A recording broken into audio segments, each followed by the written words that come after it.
क्या आप जानना चाहते हैं कि किस तरीके से आप टैक्सेस से बच जाएं, कम से कम टैक्सेस पे करें, कैसे एग्जेम्पशंस एंड डिडक्शंस का फायदा उठाकर अपनी टैक्स लायबिलिटी को जीरो करें? इस वीडियो में हम इसी के बारे में बात करने वाले हैं। वीडियो बहुत इंटरेस्टिंग होने वाला है, तो एंड तक बने रहिएगा। नमस्कार, मैं हूं प्रिया। स्वागत है आपका इन्वेस्टिंग डन राइट में। मैं हर वीक पर्सनल फाइनेंस पे वीडियोस बनाती हूं, तो अगर आप मेरे चैनल को सब्सक्राइब करते हैं तो आपको नए वीडियोस की लेटेस्ट नोटिफिकेशंस आती रहेगी। इंडिया में अगर आपको कम से कम टैक्सेस पे करने हैं तो उसके लिए आपको अपनी टैक्सेबल इनकम को कम से कम करना पड़ेगा। इनफैक्ट 5 लाख से कम करना पड़ेगा, क्योंकि 5 लाख के टैक्सेबल इनकम पर सरकार पूरा रिबेट दे देती है अंडर सेक्शन 87A। तो इस वीडियो में हम डिस्कस करने वाले हैं कि ऐसे कौन से इन्वेस्टमेंट्स एंड एक्सपेंसेस हैं जिन्हें करके आप अपनी टैक्सेबल लायबिलिटी को कम कर सकते हैं। सबसे पहला, बाइंग अ हाउस। आप जब घर खरीदने के लिए जाते हैं तो stamp duty and registration charges पे करते हैं, राइट? तो वहां पर वो जो चार्जेस होते हैं, उन चार्जेस पे आप under section 80C deductions claim कर सकते हैं। और यहाँ पर ये भी जरूरी नहीं है कि आपने वो घर होम लोन पर ही लिया हो, उसके बिना भी आप यहाँ पर डिडक्शन क्लेम कर सकते हैं। जस्ट मेक श्योर जिस ईयर में आपने वो पेमेंट की है उसी ईयर में आप उन पर डिडक्शंस क्लेम कर पाएंगे। दूसरा, अगर आपने घर होम लोन पे लिया है तो यहाँ पे बहुत तरीके के बेनिफिट्स अवेलेबल हैं, जैसे कि जो प्रिंसिपल अमाउंट आप पे करते हैं EMI में, उस अमाउंट पे आप under section 80C deductions claim कर सकते हैं। साथ ही साथ जो इंटरेस्ट पेमेंट करते हैं वहां पर अप टू 2 लाख रुपीस तक के अमाउंट पर डिडक्शंस क्लेम कर सकते हैं, and this comes under section 24। एक और मजे की बात बताऊं, अगर आप वो home loan as a joint loan लेते हैं अपने स्पाउस के साथ में, तो ये बेनिफिट जो है 3.5 लाख रुपीस का, ये डबल हो जाता है। तो आप भी 3.5 लाख तक के डिडक्शंस क्लेम कर पाएंगे, आपका स्पाउस भी 3.5 लाख रुपीस तक के अमाउंट पर डिडक्शंस क्लेम कर पाएगा।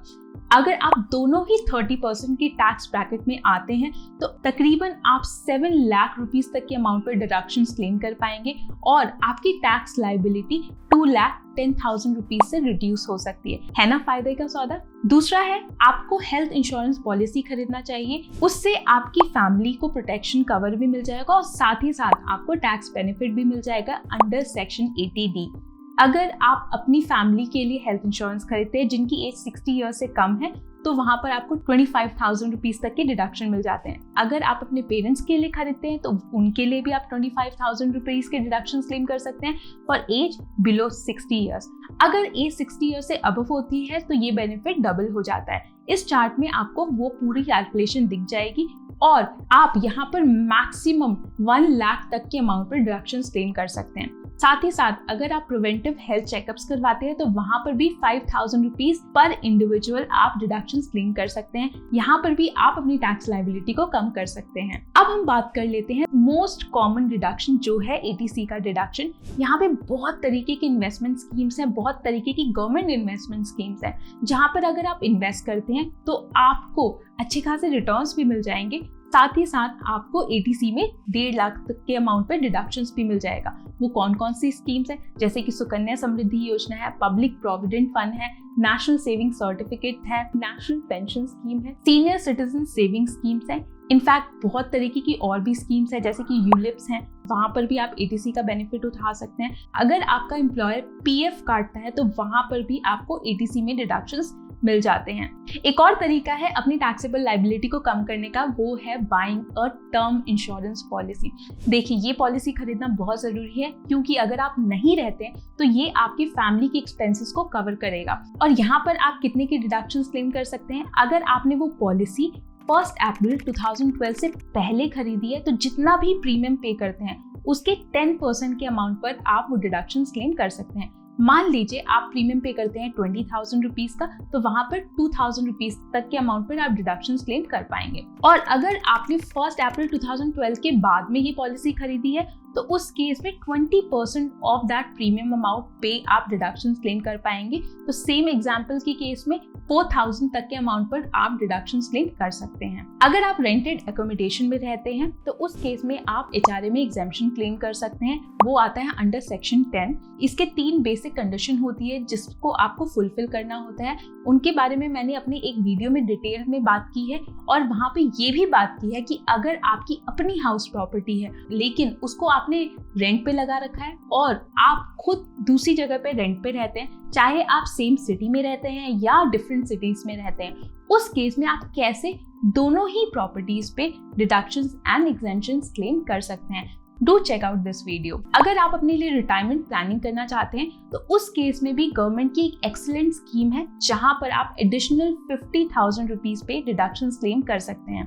नेशनल पेंशन स्कीम में अगर आप इन्वेस्ट करते हैं तो यहाँ पर आप एडिशनल 50,000 रुपीज तक के अमाउंट पे डिडक्शंस क्लेम कर लेते हैं और वो आता है under section CCD 1B।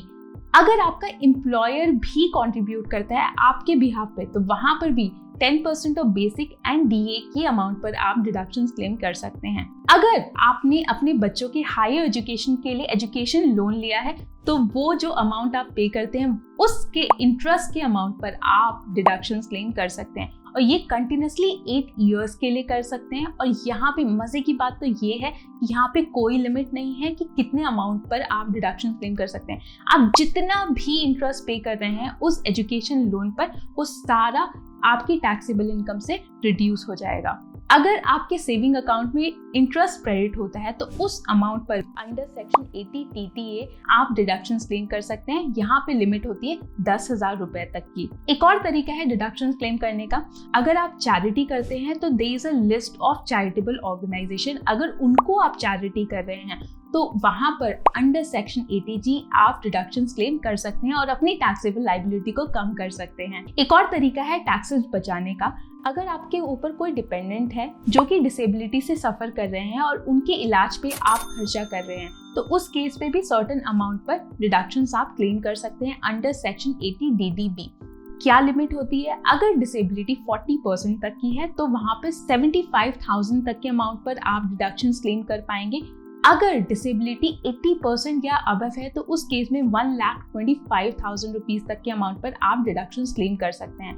Same benefit आपको अंडर सेक्शन 80U मिल जाता है अगर आपको कोई डिसेबिलिटी है और आप वहां पर एक्सपेंसेस कर रहे हैं और आप वहां पे टैक्स बेनिफिट उठाना चाहते हैं। अब आ जाता है लीव ट्रैवल अलाउंस। अगर आपकी सैलरी में लीव ट्रैवल अलाउंस का कंपोनेंट है, आपकी कंपनी LTA आपको देती है तो उस केस में आप LTA पे भी एग्जेम्पशन क्लेम कर सकते हैं। ये कंडीशन ये होती है कि आपका जो भी टू एंड फ्रो का किराया होता है वो अमाउंट आपकी टैक्सेबल इनकम से रिड्यूस हो जाएगा। लिमिट कैसे डिसाइड होगी? आपको चेक करना होगा कि आपकी सैलरी में LTA का कंपोनेंट कितना है। मान लीजिए आपकी सैलरी में LTA का कंपोनेंट है 30,000 रुपीज लेकिन आपने स्पेंड किए एयर फेयर पे 40,000 रुपीज तो आपको 30,000 रुपीज तक के अमाउंट पर ही डिडक्शंस मिलेंगे क्योंकि ये LTA की लिमिट पे डिपेंड करता है। तो ये सारी बातें होगी कौन से एग्जेम्पशंस एंड डिडक्शंस यूटिलाइज करके आप अपनी टैक्सेबल लायबिलिटी को कम कर सकते हैं। अब हम बात कर लेते हैं कौन कौन से टैक्स रिजीम्स अवेलेबल है और एक क्विक एग्जाम्पल देकर समझेंगे कि किस तरीके से आप अपनी टैक्स लायबिलिटी को कम कर सकते हैं। ओल्ड टैक्स रिजीम में 4 टैक्स ब्रैकेट्स है और यहाँ पर आप up to 70 exemptions and deductions claim कर सकते हैं। नाउ न्यू टैक्स रिजीम में जो कि अब डिफॉल्ट रिजीम में भी बन गया है वहां पे 6 टैक्स ब्रैकेट्स हैं और सबसे मजे की बात यह है कि यहाँ पर आप कोई एग्जेम्पशन एंड डिडक्शन क्लेम नहीं कर सकते। रीजन बहुत सिंपल है क्योंकि यहाँ पे टैक्स रेट को ऑलरेडी रिड्यूस कर दिया गया है ताकि आप जो भी इन्वेस्टमेंट एंड एक्सपेंसेस करें वो अपनी गोल्स को पूरा करने के लिए करें, ना कि टैक्सेस बचाने के लिए करें। चलिए एक रियल एग्जांपल लेते हैं और समझते हैं कि किस तरीके से टैक्स कंप्यूटेशन होता है और किस तरीके से आप जीरो टैक्सेस पे कर सकते हैं। लेट्स से एक टैक्स पेयर है जिनका नाम है अजय और उनकी ग्रॉस टोटल इनकम है 15 लाख रुपीस। अब देखते हैं कि कैसे वो जीरो टैक्सेस पे कर सकते हैं। हर किसी को 50,000 का स्टैंडर्ड डिडक्शन मिल जाता है, वो रिड्यूस कर लेते हैं। उनको लेट्स से HRA में एग्जेम्पशन मिल गया 2,40,000 रुपीस का। उन्होंने ATC में 1.5 लाख पूरा इन्वेस्ट कर दिया और वहां पर भी आप उनको डिडक्शन मिल गया। नेशनल पेंशन स्कीम में वो इन्वेस्ट करते हैं, 50,000 रुपीस उन्होंने पूरे इन्वेस्ट कर दिए। साथ ही साथ उनका एम्प्लॉयर भी उनके बिहाफ पे इन्वेस्ट कर रहा है 60,000 रुपीस तक। अब आते हैं मेडिकल इंश्योरेंस के केस में। उन्होंने अपनी फैमिली के लिए एक मेडिकल इंश्योरेंस लिया है जिसकी एज 60 से कम है तो वहां पर उनको 25K का मिल गया। पेरेंट्स के लिए भी लिया जिनकी एज 60 से अबव है तो उनके लिए भी 50,000 रुपीस तक का डिडक्शन मिल गया उनको। उन्होंने प्रिवेंटिव हेल्थ चेकअप में 5K इन्वेस्ट किए तो टोटल यहाँ पर वो डिडक्शन क्लेम कर सकते हैं 80,000 रुपीज तक के। अब आते हैं उनके पास होम लोन है जहाँ पर वो 2 लाख रुपए सालाना इंटरेस्ट पे डिडक्शन क्लेम कर सकते हैं। उन्होंने अपने बच्चे के लिए होम लोन ले रखा है जिसपे वो इंटरेस्ट में 1,20,000 रुपीज तक पे करते हैं। इसके अलावा उनको LTA में भी, लीव ट्रैवल अलाउंस में भी 60,000 रुपीज तक के डिडक्शन मिल गए। तो यहाँ पे उनकी जो टोटल टैक्सेबल इनकम बनती है 4,90,000 रुपीज। और 5 लाख तक के अमाउंट पर तो आपको कोई टैक्सेस पे नहीं करने पड़ते, क्योंकि अंडर सेक्शन 87A आपकी टैक्स लायबिलिटी आपको पूरा रिबेट दे देती है सरकार। देखिए, यहाँ पे जितने भी एग्जेम्पशंस एंड डिडक्शंस है वो सारे तो आप यूटिलाइज शायद ना कर पाए, लेकिन अगर आप होम लोन का ही कंपोनेंट पकड़ ले, HRA का कंपोनेंट पकड़ ले, ETC का कंपोनेंट पकड़ ले, तो ये एक ऐसे इन्वेस्टमेंट्स एंड एक्सपेंसेस वाले ऑप्शन है जो कि आपकी टैक्स लायबिलिटी को सिग्निफिकेंटली रिड्यूस कर सकते हैं। तो ये थी सारी इन्फॉर्मेशन कैसे आप अपनी टैक्स लायबिलिटी को कम कर सकते हैं और इनफैक्ट जीरो टैक्सेस पे कर सकते हैं। आशा करती हूँ ये वीडियो आपके लिए हेल्पफुल रहा होगा। अगर आपके कोई भी सुझाव हो तो वो आप कमेंट बॉक्स में डालकर मुझे बता सकते हैं। मैं मिलती हूँ आपको अपने नेक्स्ट वीडियो में। प्रिया दास साइनिंग ऑफ। अगर आपने मेरे चैनल को सब्सक्राइब नहीं किया है तो प्लीज सब्सक्राइब कर ले, क्योंकि मैं पर्सनल फाइनेंस पे एवरी वीक 2 वीडियोस बनाती हूँ।